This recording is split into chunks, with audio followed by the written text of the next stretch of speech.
একসময় সবুজে মোড়ানো বাংলাদেশ নামক বদ্বীপটি হয়তো ইট পাথরের দেওয়ালে ঠেকেই যাবে। মন খুলে নিঃশ্বাস নেওয়ার মতো দক্ষিণা বাতাসে দেখা হয়তো খুব কমই দেখা যাবে। ছোটবেলায় রাস্তার পাশে থাকা আম গাছ থেকে আম ছিঁড়ে খাওয়া এই দৃশ্যটা আর ফিরবে না কখনো, কারণ মানুষের আচরণের কাছে হেরে প্রকৃতিকে বারবারই কঠিন হতে হচ্ছে।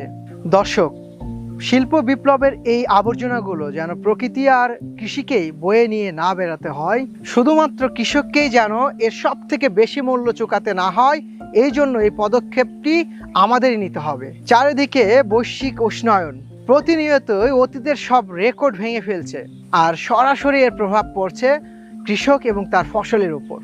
শুধুমাত্র গাছ লাগিয়েই আমাদের এই সমস্যাগুলো সমাধান করা সম্ভব, আর এই চিন্তাধারা থেকেই এগ্রোয়ানে বৃক্ষরোপণ কর্মসূচি হাতে নিয়েছে।